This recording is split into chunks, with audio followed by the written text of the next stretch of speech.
Krishna, Hare Ram, Ram Ram, Hare Hare, Hare Krishna, Krishna Krishna, Hare Hare, Hare Ram, Ram Ram, Hare Hare, Hare Krishna, Krishna Krishna, Hare Hare, Hare Ram, Ram Ram, Hare Hare, Hare Krishna. I welcome all of you to our 28th session of Bhagavad Gita. As we all know, the objective of this class is to enable reading of the shlok, to understand the meaning of the shlok, and to help understand the basic philosophy of Gita. We are on chapter 5, Karma Yoga, action in Krishna consciousness. This is divided into 5 parts, and the first part is Arjun's question, where Arjun asks Arjun's question whether it's sannyas or nishkam karma yoga. And then the second section is from shlok number 2 to 5, where Krishna says that nishkam karma yoga is equal to but easier than sannyas. And then we have from today, we have completed that much. Today we'll start from 5.6 and we'll try to cover till shlok 5.12, which is characteristics of Yukt Yogi. So let us quickly see what we have covered in the last session. So Arjun, after we went in detail about that question, Arjun's first, in the 5th chapter, the first shlok, Arjun asks Krishna for clarification based on the last 2 shlok of Krishna. In the 4th chapter, Arjun is again confused and he repeats this question which he had asked in the 3rd chapter also. Oh Krishna, please help me to understand what I should do. Should I take sannyas, that is renounced work, or I should work? So he asked this question, and then Krishna replies that nishkam karma yoga, which is working in the spirit of renunciation. Working in the spirit of renunciation, that is a karma, right? And sannyas, which is renunciation of work, are both same. But for Arjun, working is better than premature renunciation. Yeah, because we have already learned earlier, if someone is not mature enough and goes for premature renunciation, it will not succeed, right? They will actually, after going to sannyas, they will like to come back and will be in a dilemma, and actually they will enter into do some sinful actions. So it's better that instead of taking premature renunciation, work in Krishna consciousness, do nishkam karma yoga in Krishna consciousness. That's what he says. So today we'll start from the 6th shlok. Let's start that. Sanyasastu mahabaho dukkham aptum ayogatah yoga yukto munir brahma na chirena digacchati sanyasastu mahabaho dukkham aptum ayogatah yoga yukto munir brahma na chirena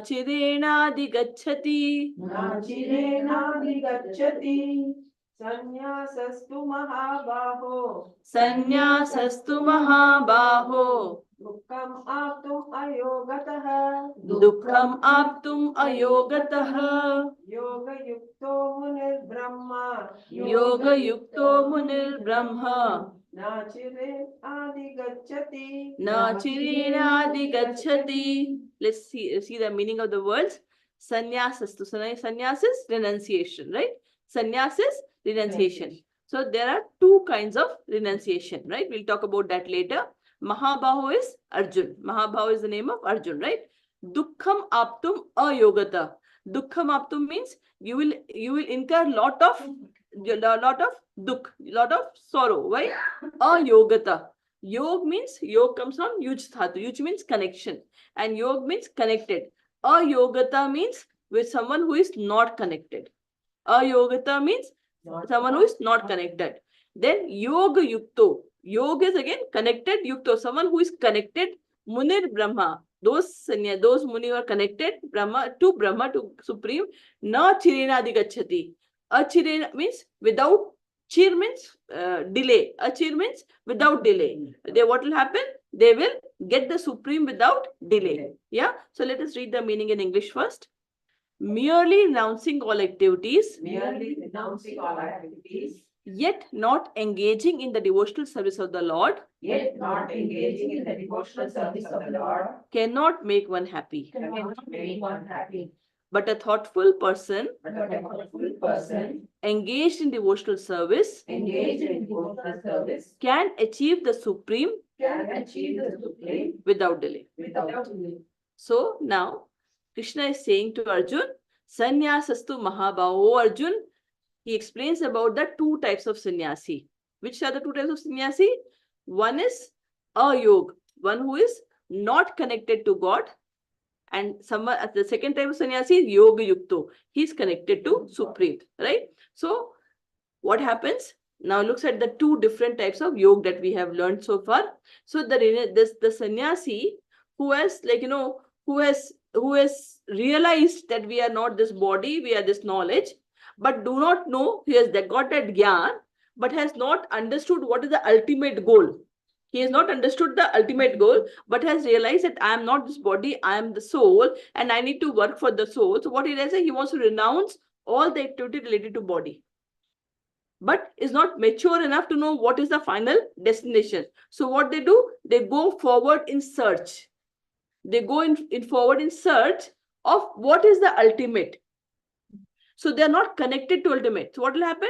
Dukkham aptum ayogatah. Ayog means not connected. So because they don't know the final destination, they are ayog, they are not connected to the Supreme, and they are in search. So on this whole process, they actually get a lot of dukh.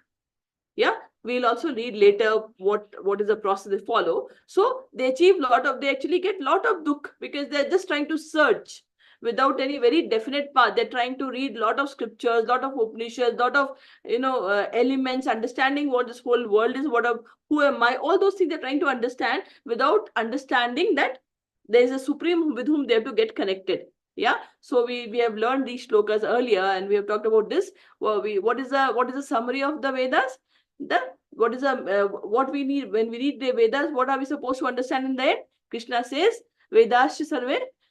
He is the final aim, for a final goal. After reading all the Vedas, what you are supposed to understand it, someone realizes that it is the finally he has to be achieved, right? Then similarly, now Yoga Yukto, the other type of sannyasi is what? He already knows the Supreme. He is already connected to Supreme. He knows that Krishna is Supreme and I need to work for him. And he's already surrendered and doing all the work for him. So what will happen? Achirena Digachi. He'll attain the Supreme very soon. So I'll talk about the story of Vedyas. Yeah. And this is from the first canto of Bhagavatam. So Vedyas, he is the one who has written, how many Purans we have? We have 18 Puran. And we have main 108 Upanishads, right? And we have 4 Ved, right? Now, it is Vedyas. He had written all the Purans, he has written Mahabharata, and now, still he's not very happy. And if you it's like it is, the location is Badrinath. Beyond Badrinath, it's a Vedyas Gufa. From there Saraswati Nadi is passing, and he is near the Saraswati, sitting near the Saraswati river, and very he's very not very happy for what he has done till now. He's trying to find, and he's wondering, why am I not satisfied till now? I have written everything that I knew, but why am I not satisfied till now? So at that point of time, his spiritual master, who is Narad Muni, he came, and he said, "Why? What happened, Vedyas? Why are you looking so sorrowful?" So he said that I don't know why I'm not internally satisfied. So he said, Narad said, "Yeah, I understand, but think why." He said, "I'm not able to find, and since you are such a great bhakt, why don't you help me to understand?" So Narad explains to him that, you see, you have written all the Purans, but although you have written Vishnu Puran, you have written Pad Puran, but you have not you have talked about impersonal Brahm. You have written about Upanishads, where it is about how to find the impersonal Brahm. You have talked about, how to get, do the Karm Kand, where, you get the fruitive results. You've explained everything, but you have not explained the real thing, which is about Krishna. You have not talked about everything about the God, which is actually transcends everything, and that is the ultimate goal. And that is the reason, although you have talked about that in various scriptures in different places, but there's no one Puran where you have totally written that, which can actually help after reading, can actually help the person to actually go back to Golok. And then Ved Vyas writes Bhagavatam.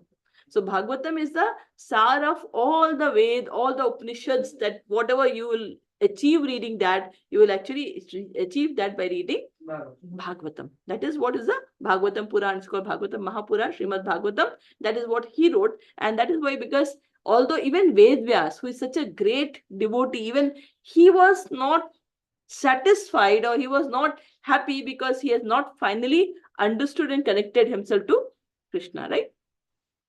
There's another example.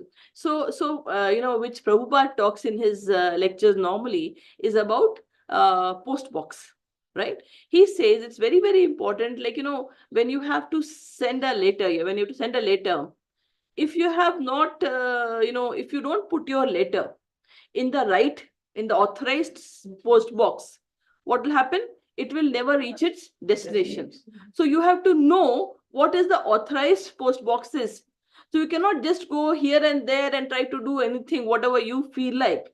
There is an authorized process. You have to follow that. You have to get connected to Krishna to get the ultimate happiness, right? That's what he says. So here in summary, he explains that working in devotion is superior, right? Now we go to the next slok.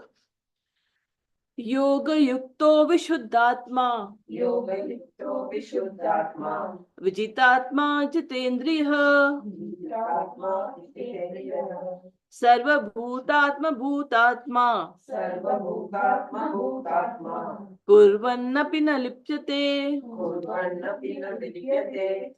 Yoga yukto vishuddhatma. Yoga yukto vishuddhatma. Vijitatma jitendriya. Vijitatma jitendriya. Sarvabhutatma bhutatma. Sarvabhutatma bhutatma. Kurvannapi na lipyate. Kurvannapi na lipyate. Yoga yukto vishuddhatma. Yoga yukto vishuddhatma. Vijitatma na jitendriya. Vijitatma jitendriya. Sarvabhutatma bhutatma. Sarvabhutatma bhutatma. Kurvanapi na lipyate. Kurvanapi na lipyate. Yoga yukto. Now here Krishna continues the qualities of the person who is yoga yukt. Yoga yukt is who is connected to God, who is connected to Supreme. So he says the qualities of yoga yukto is Vishuddhatma. Vishuddhatma is he's a purified soul. He is Vishuddha Atma. That Atma is Vishuddha, is so totally purified. Vijitatma. Vijitatma is he has control over his mind. He has full control over his mind.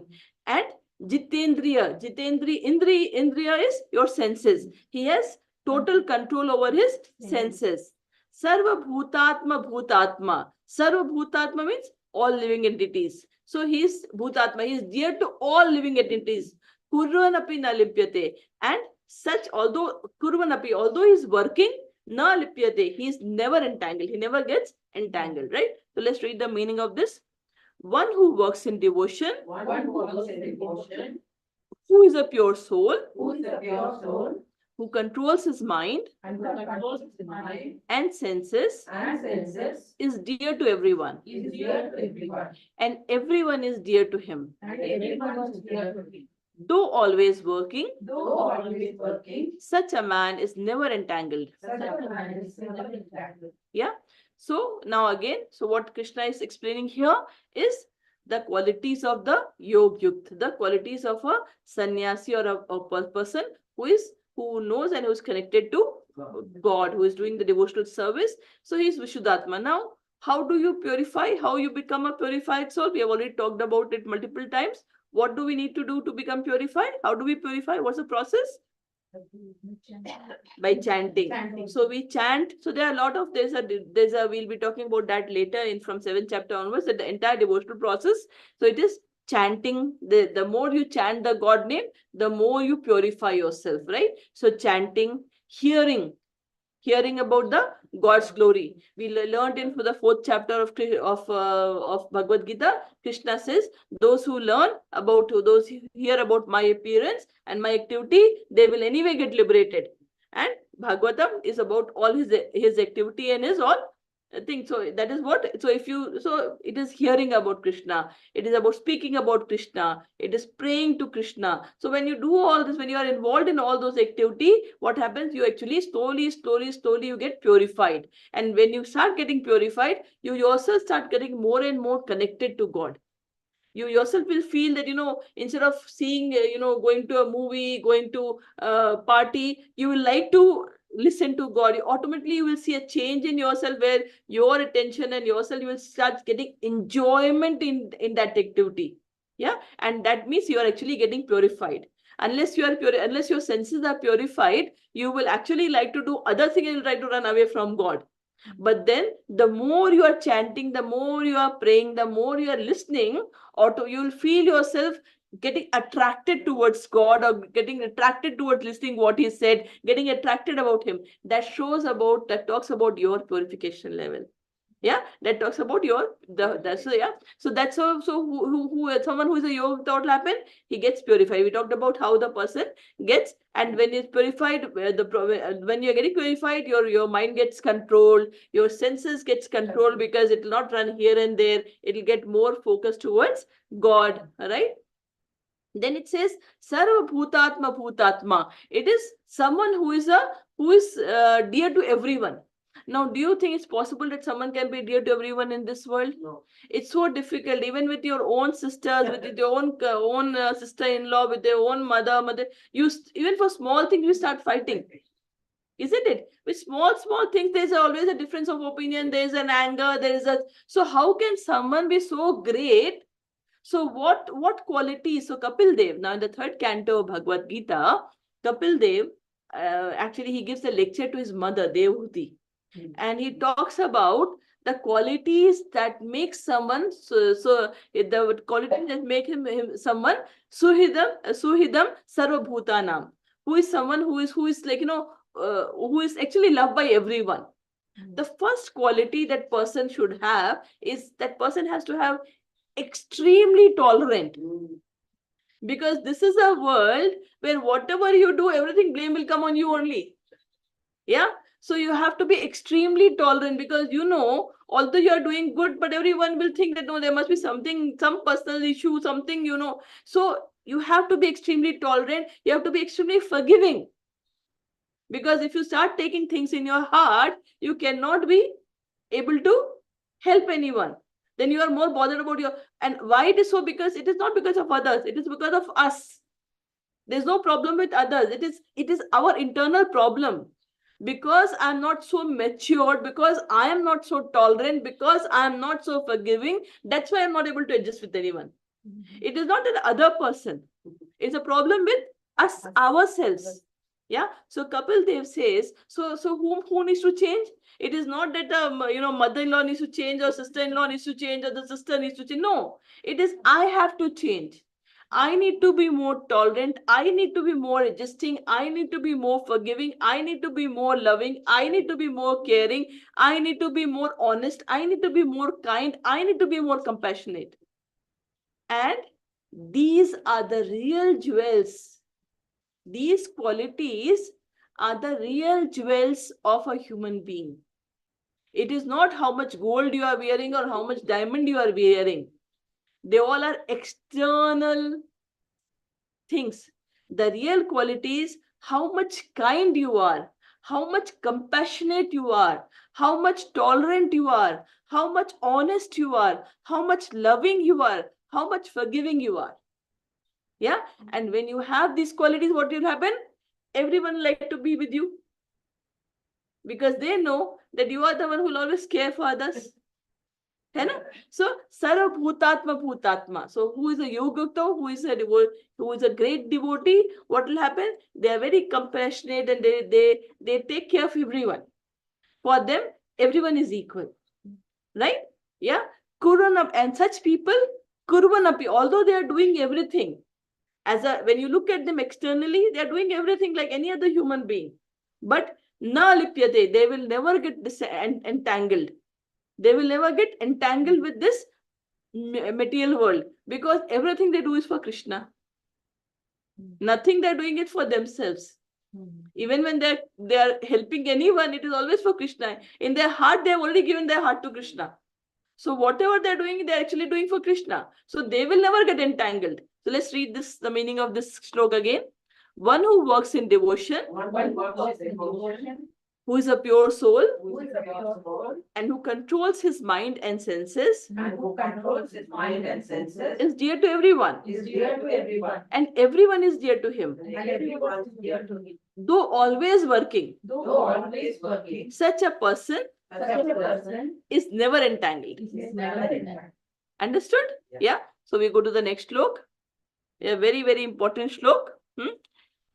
Naivam kinchit karomiti. Naivam kinchit karomiti. Yukto manyeta tattvavit. Yukto manyeta tattvavit. Pashyan shrunavan sprishan jigran. Pashyan shrunavan sprishan. Asnan gachan swapan swanan. Asnan gachan swapan swanan. Pralapan visrijan grihan. Pralapan visrijan vihan. Unmishan nimishan api. Unmishan vishan api. Indriyani indriyartheshu. Indriyani indriyateshu. Vartanta iti dharayan. Vartanta iti dharayan. Naiva kinchit karomiti. Naiva kinchit karomiti. Yukto manyeta tattvavit. Yukto manyeta tattvavit. Pashyan shrunavan sprishan jigrin. Pashyan shrunavan sprishan jigran. Asnan gachan swapan shwasan. Asnan gachan swapan swasan. Prapan visrijan grihanan. Pralapan visrijan grihan. Unmishan nimishan api. Unmishan vishan api. Indriyani indriyartheshu. Indriyani indriyateshu. Vartanta iti dharayan. Vartanta iti dharayan. So this is two shlok, 8th and 9th. Huh? Mataji, please read. नैव किंचित करोमिति Naivam kinchit karomiti. युक्त मान्यत तत्ववित् Yukto manyata tattvavit. पश्यन् जिग्रहन् Pashyan shrivan sprishan jigran. असन् गच्छन् स्वपन् स्वसन् Ashnan gachan swapan shwasan. प्रलपन् विश्चन् Pralapan visijan grihanan. निमिषन् अपि Unmishan nimishan api. इन्द्रियाणि इन्द्रियस्तु Indriyani indriyartheshu. वर्तना इति धारयन् Iti dharayan. Naivam kinchit karobiti. Yukto manyeta tattvavit. So tattvavit is someone who understands the tattva. Tattva is the subconscious, divine conscious. Yeah. Yukto manyeta. Someone who is in divine consciousness. What happened? Pashyan. Pashyan means seeing. Pashya means seeing, right? Now shin is listening, hearing. Sprishan means touching. Jigran means smelling. Asnan means eating. Gach means going, moving, going. Then what it is? Gach swapna. Swapna is sleeping. Shwasan is breathing. Pralapan means talking. Visrijan means what do you call it? Giving up. Visrijan means giving up. Grihan means receiving. Unmisham is closing. Nimishan is opening and closing, right? And Indriyani is senses. Indriyartheshu is sense objects. Vartanta iti dharayan. Now let's read the meaning of it. A person in the divine consciousness, A person in the divine consciousness, although engaged in seeing, although engaged in seeing, hearing, hearing, touching, touching, smelling, smelling, eating, eating, moving, moving, sleeping, and breathing, sleeping and breathing, always knows within himself always knows within himself that he actually does nothing at all. that he actually does nothing at all. Because while speaking, Because while speaking, evacuating, evacuating, receiving, receiving, or opening or closing his eyes, or opening or closing his eyes, he always knows he always knows that only the material senses that only the material senses are engaged are engaged with their objects with their objects, and that he is aloof from them. and that he is aloof from them. So this shlok, Krishna is talking about a person who is highly, who is highly evolved spiritually, who is highly yogyukto, and he's really highly evolved spiritually, who understands that I'm the soul. So what is his behavior? What exactly, how does it happen, right? So this world is made up of 24 elements. This world is made up of, the material world is made up of 24 elements. And what is the 24 elements? First is the gross elements, which are this earth, water, fire, air, ether. Yeah. Then subtle elements, mind, intelligence, and false ego. Yeah. These are 8 elements, right? Then we have 2 sets of indriyas, which is karmendriya and gyanendriya. What are gyanendriya? From where we get knowledge, which is our eyes, our ears, our nose, our mouth, yeah, and our touch skin, touch. So from this we get the knowledge. We get the knowledge. This is called Gyanendriya. Then we have Karmendriya. Karmendriya is from where we work. Which are those? Our hands, our legs, our voice, right? 3. Then we have our anus and our genitals. Yeah, these are the 5 indriyas which are Karmendriya, from where we do activities, right? So these are 10 senses. So we talked about the 5 gross elements. We talked about 3 subtle elements, that is 8. And then we talked about 10 senses. Yeah. Then we have tanmatras. What are tanmatras? These senses. Now we kept on talking about sense objects. So what does the Gyanendriyas enjoys or takes input? That is the tanmatras. That is called tanmatras. What does the eyes like to see? Eyes like to see sight, right? Form. It likes to see things. Yeah. So objects. So that objects becomes the tan, that actually there is an input to the eyes. So that becomes 1 tanmatra. Objects, forms, that becomes 1, right? What does the ears like to hear? Sound. So sound becomes the another tanmatra. What does the nose like to smell? Smell. Good fragrance, right? That becomes the 3rd one. Now tongue, taste, tasty foods, right?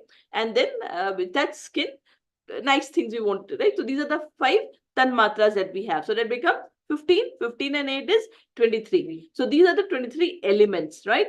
And what is the 24th element? 24th element is called pradhan. 24th element is called pradhan. Now what is pradhan? Then there's something called 25th factor, which is called time. So the entire universe, what happens? It gets manifested. It all happens because of time. At some point of time, how it happens? Or we know that we all are living now. Then one day pralaya will come, everything will get unmanifested. When pralaya will come, what will happen? Everything will go. Everything will get lost, right? But still, everything, the living things will remain in an unmanifested state. It is there, but it has not taken birth. And that over the time, so the time is a factor, over the time, again, everything will manifest again. And that is the cycle of the entire universe, the way universe works, right? So everything will get animated. We call it 4 yugs and all, it gets animated. We'll talk about time later, but that is called pradhan. That is the pradhan part of it, which talks about how exactly everything gets unmanifested. Again, with time, it gets manifested, right? So this is all the material world about. Now, even if everything is there, pradhan time is there, still it is incomplete without soul. all these things, who is enjoying, who is actually without soul, it doesn't make sense, right? Now, what is the difference between a dead body and a living body? The soul. It's a soul, because a same body, when the soul leaves, everything else is there, but the soul is not there, it becomes dead, right? So to enjoy all this material world, what happens? The soul actually enters into a body, and then the senses becomes alive, and then they can enjoy the sense objects. Are you getting me? Are you with me? Are you with me? Yeah. So all these 24 elements without the soul is incomplete. Yeah. Because unless the soul is there, the body, although the senses are there, but they cannot enjoy the sense objects because there's no consciousness. So once the consciousness comes, then the body can actually enjoy the objects. Right? So we talked about the 24 elements, then we talked about soul, and then we talk about the time, we talked about the time factor, and then we have Paramatma. Yeah, we are now going in the a bit high level, right? Then we have Paramatma. So we'll slowly learn. So this is what the entire material world. Then we have time factor, then we have soul. Because of the soul which enters the body, we have the senses, becomes alive, they are able to enjoy the sense elements, but the soul is a part of them. Now this Shlokas talks about the person who has a very clear understanding that I am not this body, but I am soul.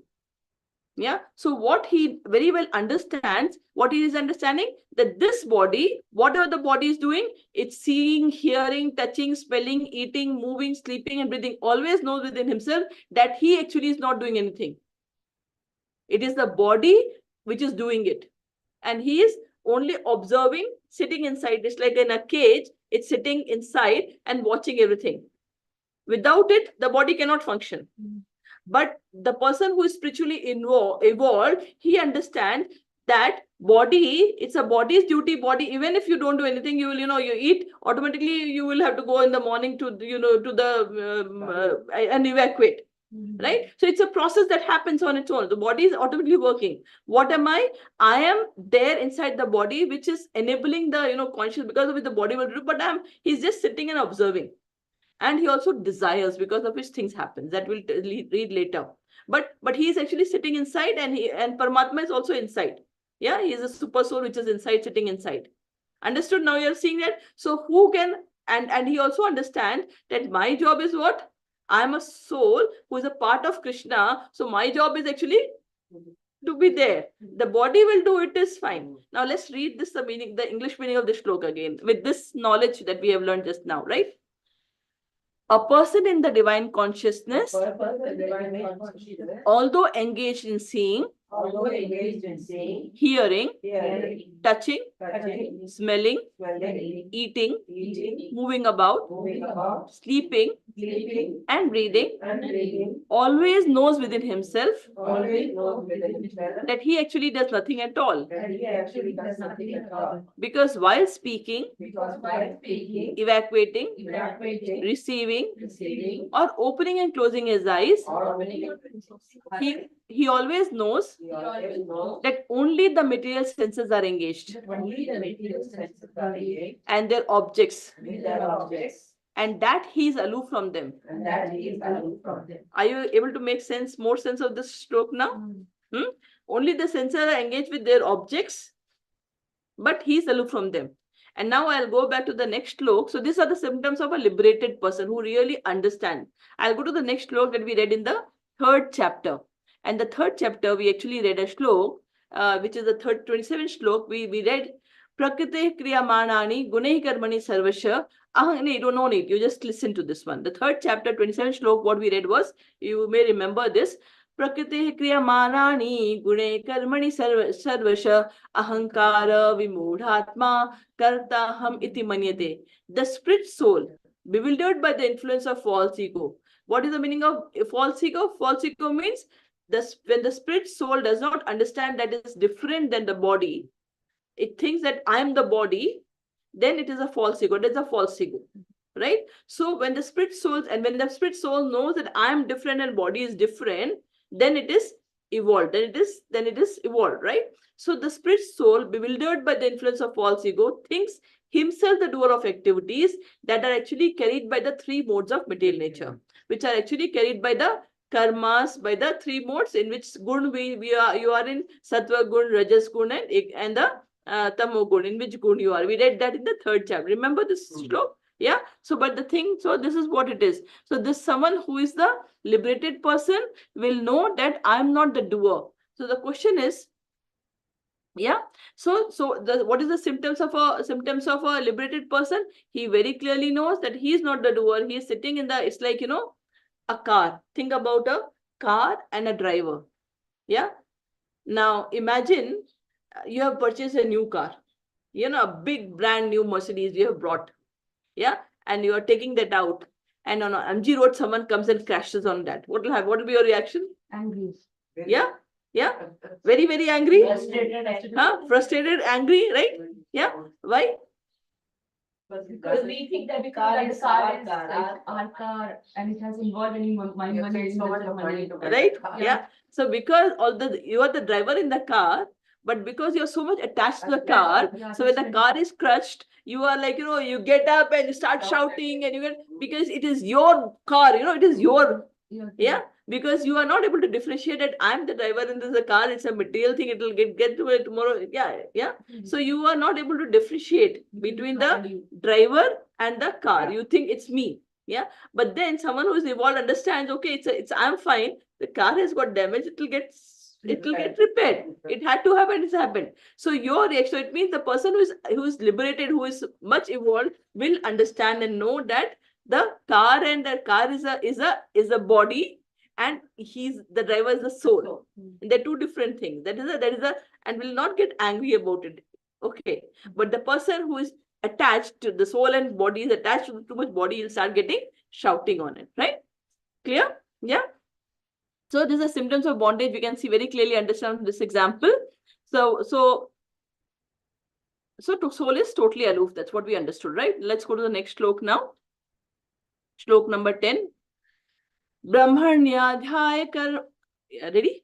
Brahmanyadhyaya karmani sangam tyaktva karoti yaha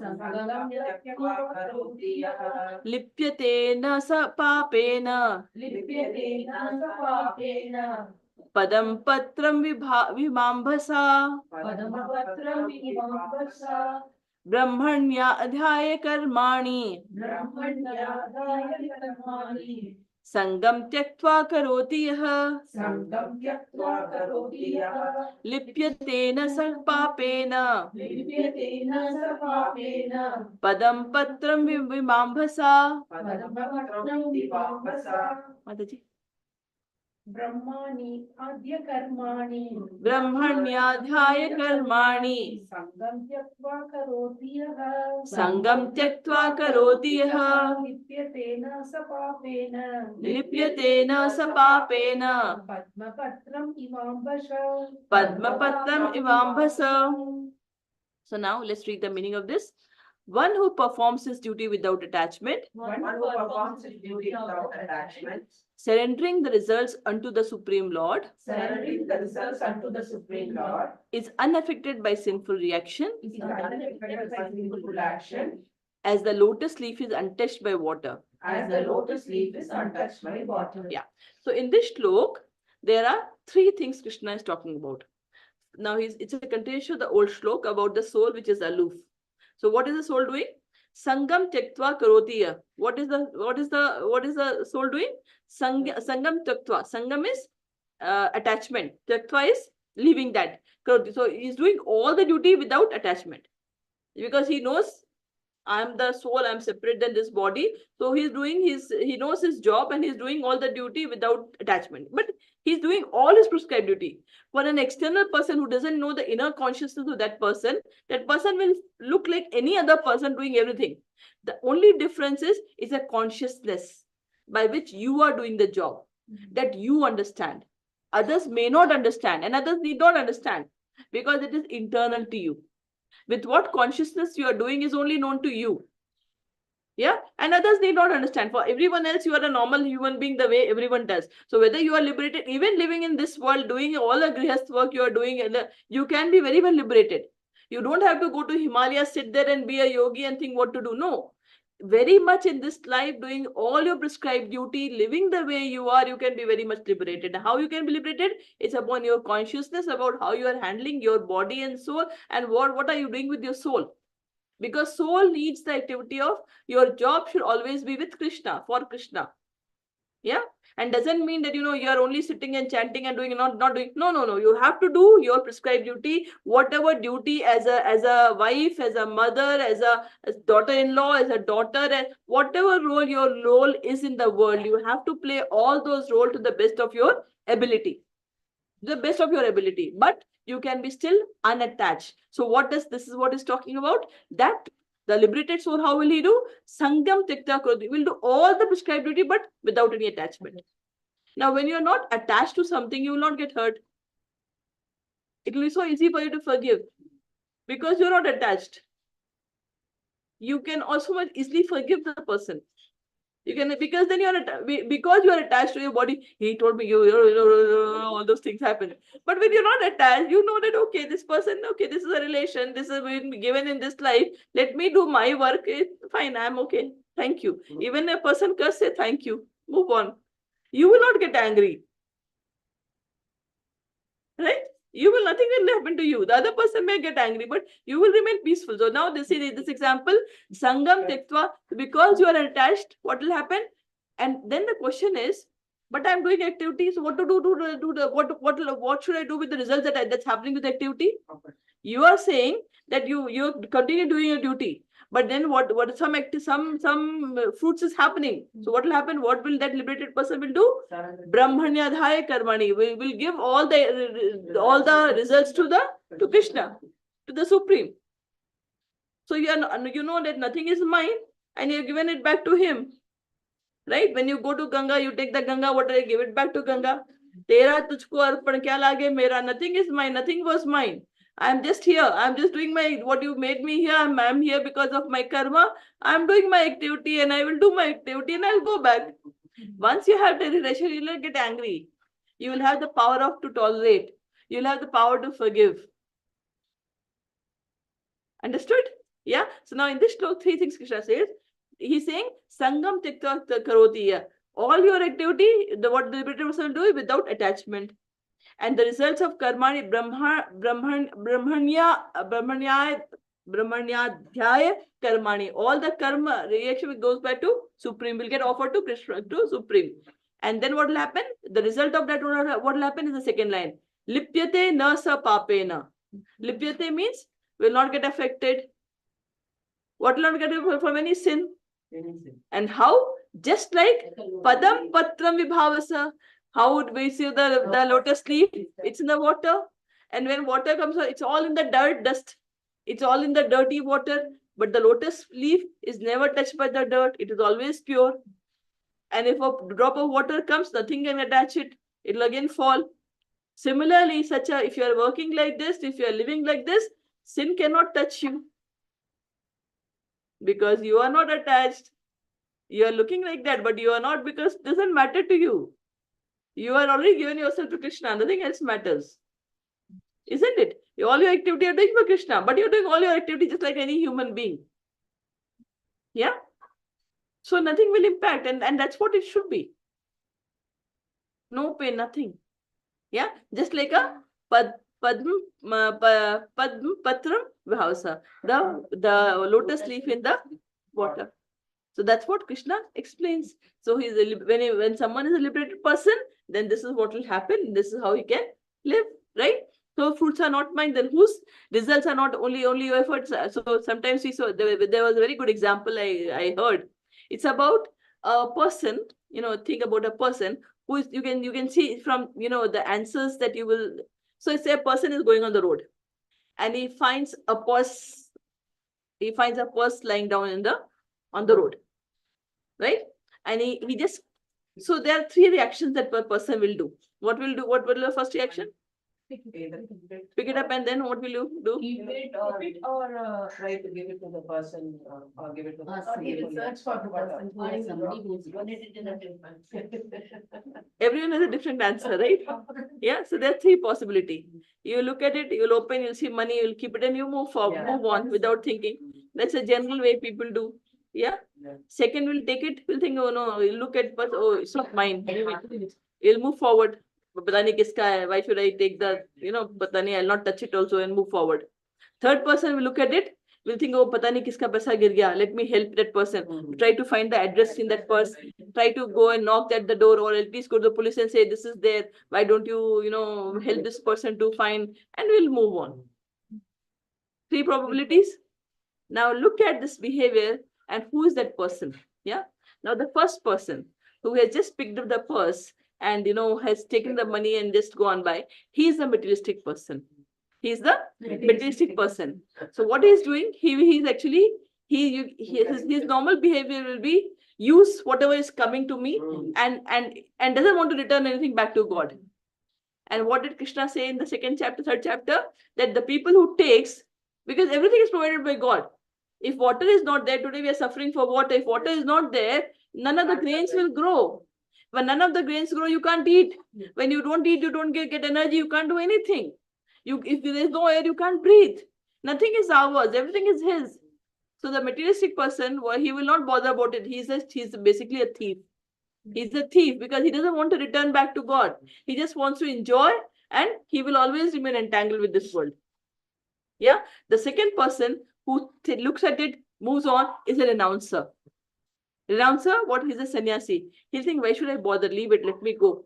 I don't want to touch it and get polluted by that and get a sin. He'll move forward, right? That will be the behavior of a sannyasi. He's more like a jnana yogi. But he doesn't know what should be done. He doesn't know the final thing, what he actually should do.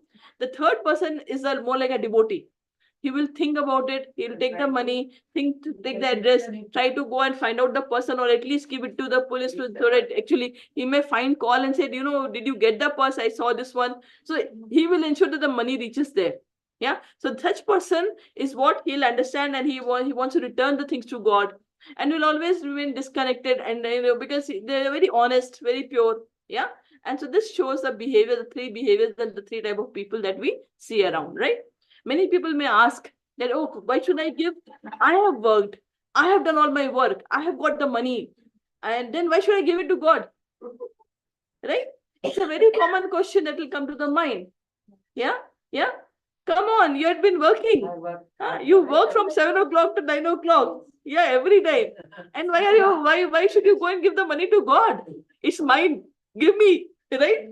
Yeah, that's a very common question, which is very common, which is very correct. That will come in the mind because the person does not have the realization that yes, what you have also achieved. Imagine you have got it from God only. As we said, nothing. You can't even eat. If water is not there, if food grains are not there, you won't even have energy to go and work. One day water doesn't come and we don't drink water, what will happen? Slowly we'll die. Nothing can happen. And all those things that we need is our basic necessities all free from God. Yeah. So we have to give it back. If we don't give it back, we are thieves and we'll continue to incur sins. We'll continue to remain in bondage. Clear? Yeah. Clear? Now we go to the next slok, which is a slok number 11. कायेन मनसा बुद्धया केवल इंद्रियरपि योगिनः कर्म कुर्वन्ति संगम त्यक्त्वात्मशुद्धये कायेन मनसा बुद्धया केवलैरिन्द्रियैरपि योगिनः कर्म कुर्वन्ति संगम त्यक्त्वात्मशुद्धये कायेन मनसा बुद्धया केवलैरिन्द्रियैरपि योगिनः कर्म कुर्वन्ति संगम त्यक्त्वात्मशुद्धये. Let's read the meaning now.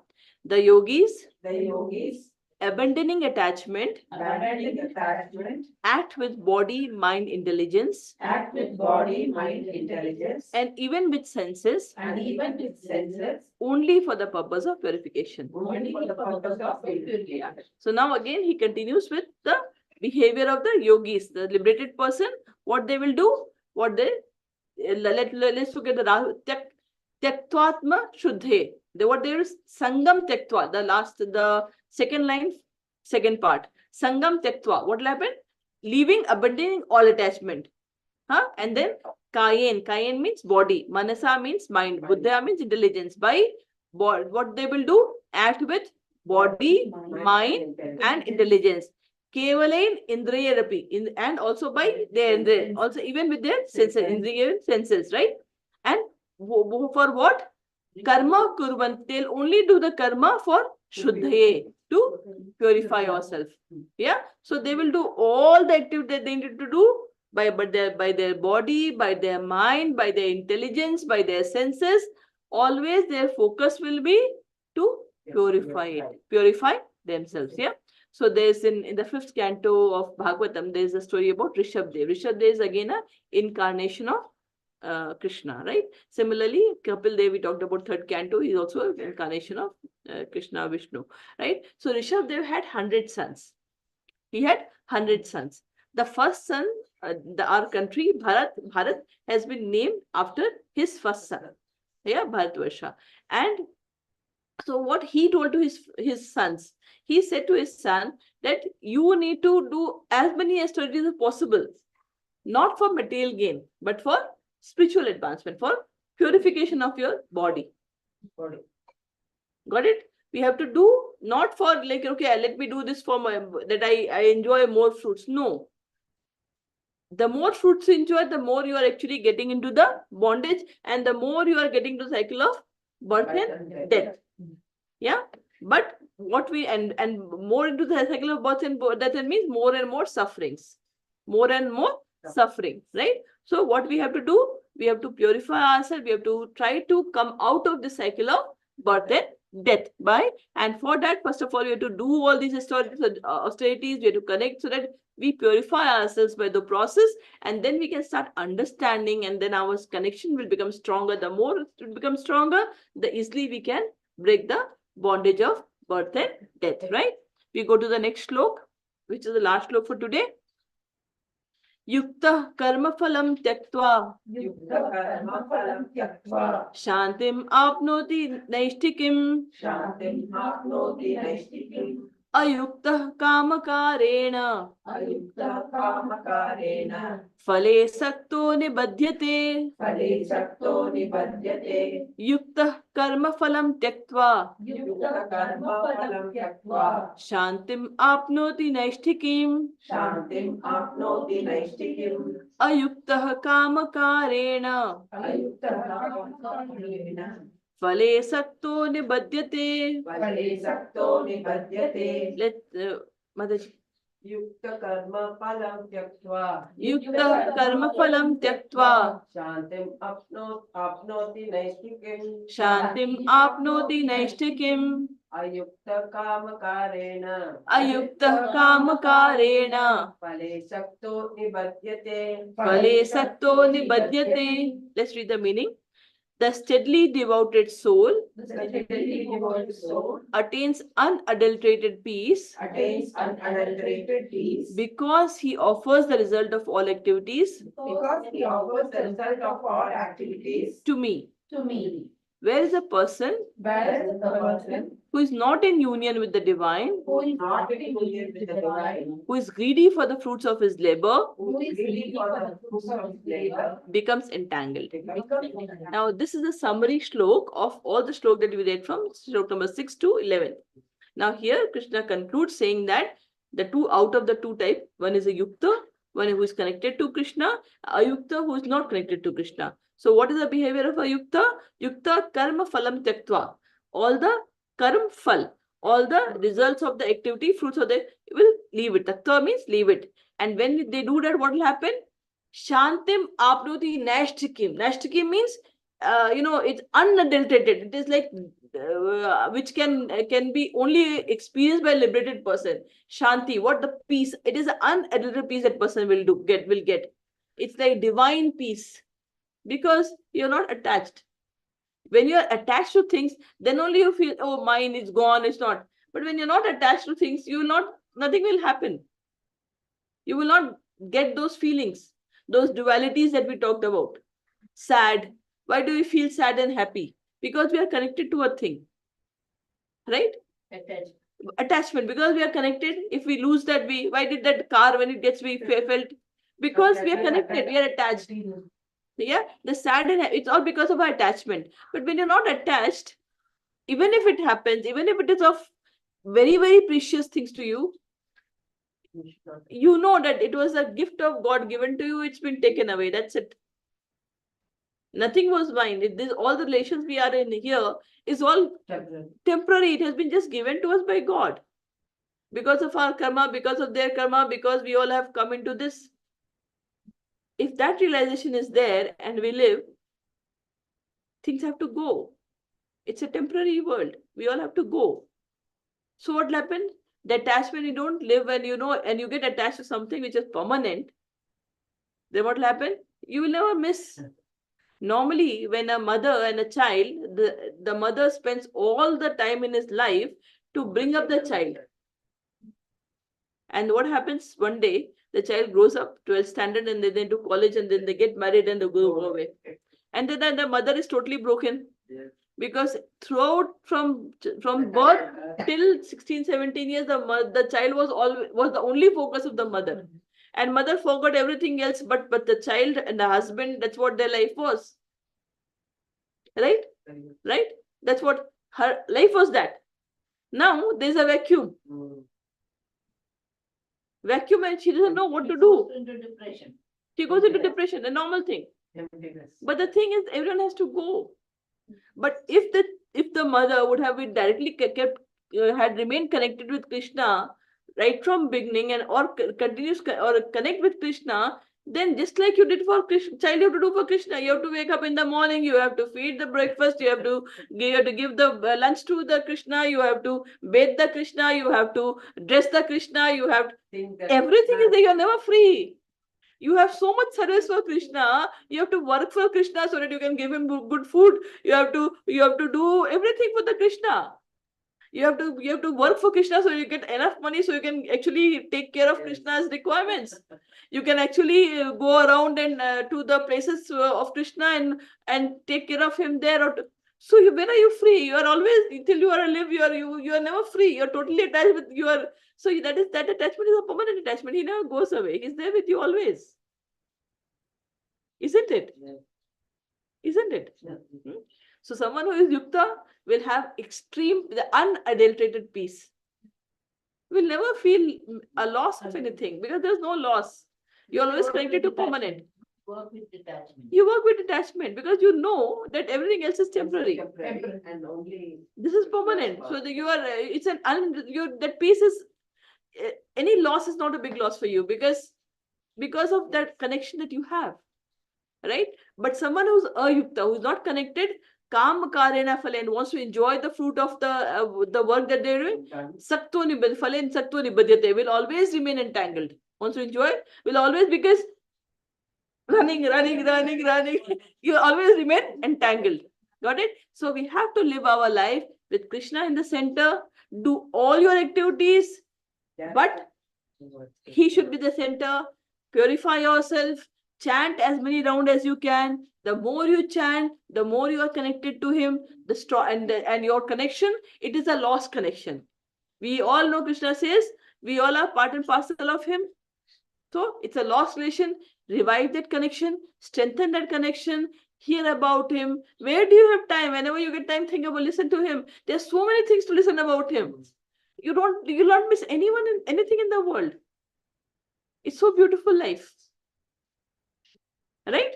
So with this, I will end today's Gita class, but I wanted to continue with something else today. That's why I wanted to finish it early. And today, it's Holika Dahan. So I just wanted to, that's tomorrow. Yeah. So today I wanted to talk about the glories of Prahlad Maharaj, and especially with respect to Holika Dahan, which is today. And I hope that in the evening she will talk about that. Huh? So the story goes like this. So we all what happens was, Kashyap Muni's wife Diti, she was blessed with two sons, Kashipu and Hinaksh. They were the two brothers, Hinakashipu and Hinaksh. Right?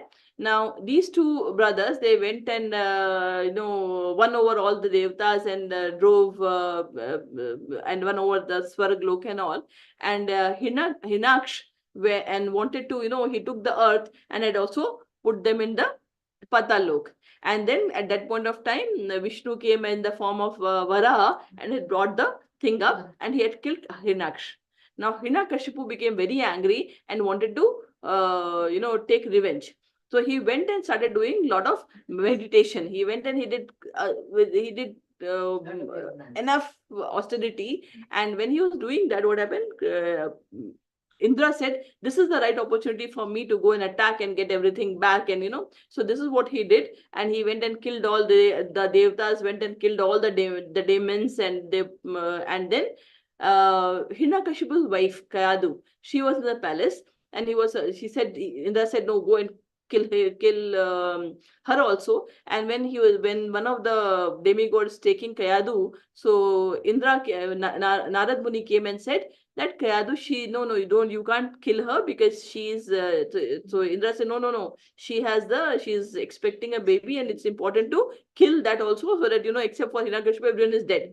So Hinara said, no, you can't do anything to her. The child which is with Kayadu is going to be a great devotee of Vishnu. So what he did was, he actually took Kayadu and to his ashram, Narad's ashram, and she stayed with Narad and did service to Narad and chanted along with Narad. And you can imagine the association of Kayadu. She was with Narad, and similarly Prahlad, the baby that was born was Prahlad. Now, when Hiranyakashipu there, he actually did so much austerity that Brahma became happy, and he asked for boon that he should not get killed by anyone, no human, no animal, and either by weapon, nor in the day, nor in the evening, nor inside the house, outside the house. All those conditions he took from Brahma, and finally, what happened is, and Brahma said, Evamastu. So it was granted, and Hiranyakashipu thought now he is the Supreme Lord. And he came back and asked everyone that no one can pray anyone, it's only him, and everyone should pray to him. So now when Kayadu came along with Prahlad, so Hiranyakashipu asked Prahlad, he had sent to him to Gurukul.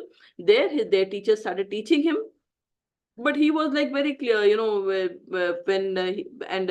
Hiranyakashipu has asked everyone that they should only pray to him. But when Prahlad came, he asked Prahlad, tell me who should you pray to? He said, Vishnu. Vishnu is the God. He said, who told you this? He called the teachers and scolded them a lot. What are you teaching to him? Go and teach him properly. Again, after some time, he called Prahlad. Prahlad said, no. Vishnu is the God, and I only pray to Vishnu. But Hiranyakashipu got very angry. He tried his best to kill him. He actually threw him from the top of the hill. He put poison, elephants, tried to kill him under the foot of elephant. He tried many ways to kill Prahlad. And then he also called his sister Holika. Holika was blessed with by Brahma by a shawl which could protect her from fire. So what happened was, when Holika came, Holika said, okay, don't worry, brother, I will take him and I have got this shawl, so put fire, I will sit on that and he will die and I will come out safely. So what happened was, then Hiranyakashipu was very happy. He put that fire, and Holika sat along with Prahlad in her lap. Prahlad was only saying Om Namo Bhagavate Vasudevaya. He was only remembering God. And what happened? Finally, wind blew. The shawl actually covered Prahlad, and Holika died. So this is winning of good over evil. And finally, what happened was, Hiranyakashipu tried in all ways to kill Prahlad, but he was unsuccessful, and he called finally to his palace and said, okay, you say Vishnu is everywhere. Is he here? He said, yes, he is here. Is he in this pillar? He said, yes, I can see he is in this pillar. He said, okay, then let me in. What he did, he actually broke the pillar, and Narasimha came out of that and killed Hiranyakashipu. Narasimha, that's why Narasimha is neither a man, or he is a half human and half lion. He has got big nails through which he actually killed Hiranyakashipu, and neither it was inside the house, neither outside the house. It was in the chaukhut of the house where he sat. Yeah. So this is how. So when you are totally yukta, he is there. He is always will come forward and save. So today with this, let's celebrate Holi. Let's celebrate the Holika Dahan. And tomorrow is Gaur Purnima, the birthday of Chaitanya Mahaprabhu. Yeah. Okay. So with this, I'll close today's session. Hare Krishna. Let us chant Hare Krishna Mahamantra. Hare Krishna, Krishna Krishna, Hare Hare, Hare Rama, Rama Rama, Hare Hare. Hare Krishna, Krishna Krishna, Hare Hare, Hare Rama, Rama Rama, Hare Hare. Hare Krishna, Krishna Krishna, Hare Hare, Hare Rama, Rama Rama, Hare Hare. Hare Krishna. Can I take that flower?